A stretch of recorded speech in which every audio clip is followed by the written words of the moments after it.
Hello, hi there Scorpios, hope that you're all lovely and well. My name is Bella and most people know me as Bella the Secret Psychic. This is your love horoscope for February 2019. If you're watching me for the first time, I'm a psychic reader. I don't use cards. I work intuitively with my spirit guides and that's how I do all of my readings.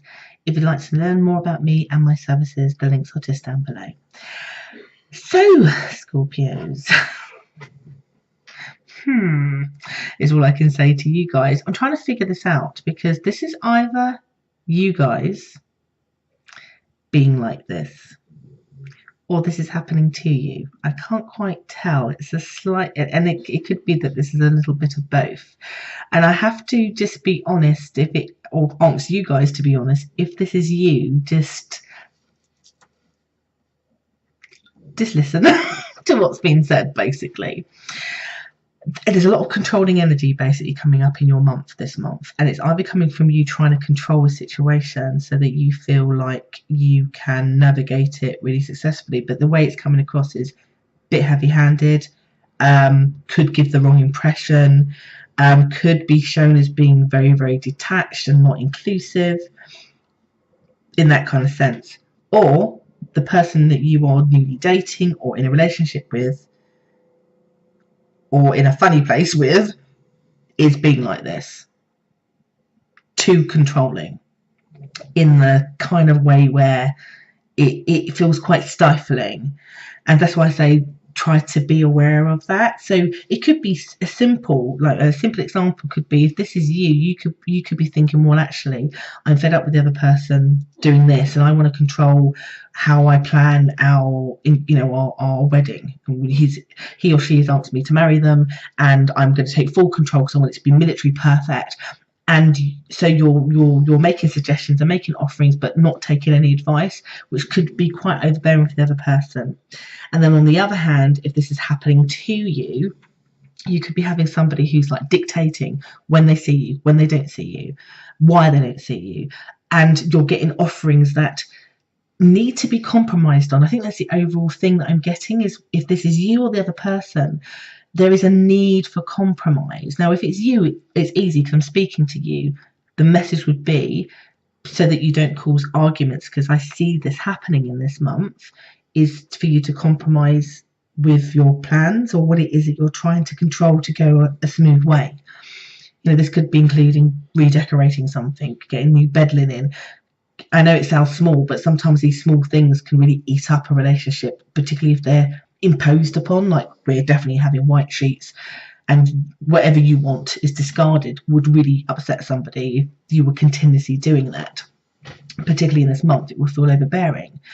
If it's not you and this other person is controlling and you need to get them into a space of compromising with you, would be to not lower your standards, to not be like, okay, yes, master, whatever you say, 3 bags full, and then secretly feel hurt and upset by it. The way to get compromised would be to say, no, can we talk about this and do it this way, or just no.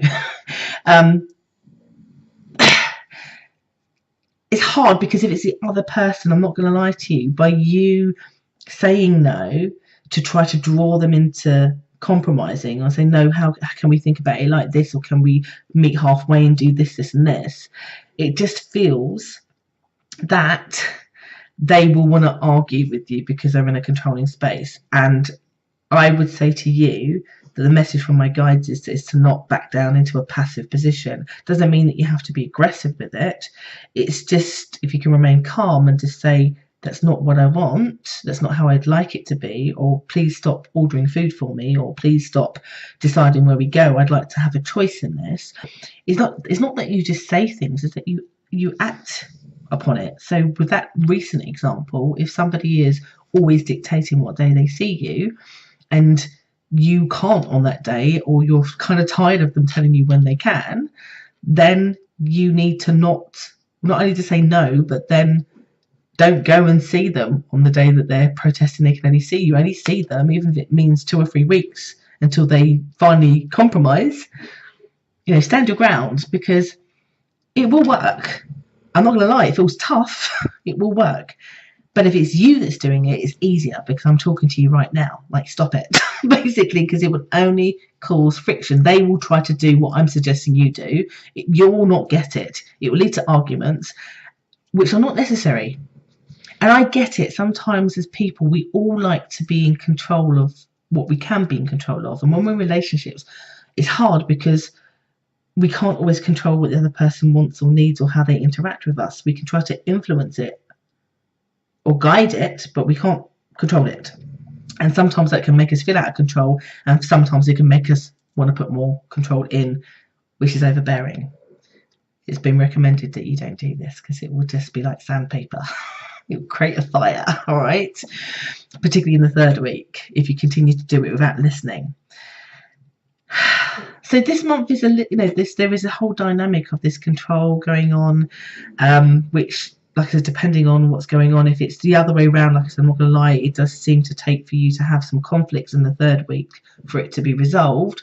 But by the end of the month, you will get the balance, you will get the compromise. The other person will see and stop and change because they see they're not getting from it, and they do want the connection with you, but it can't be a dictatorship. It's got to be a relationship.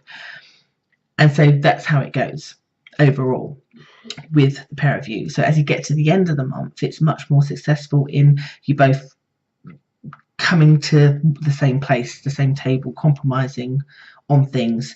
I'm not going to lie, the person at first, whoever was the controlling, does feel a little bit reluctant to, but then smooths out into it because it's the right thing to do. You'll be happier, they'll be happier because you're happier, etc., etc. Do you get me? This month for you Scorpios is a little bit antsy, but it's because one of you is trying to have the control too much, and if you can sort that out, it gets better. All right, whatever you do, don't be the doormat, because you are going to create a bigger monster for yourself, which is very unlike Scorpios to let somebody do that also.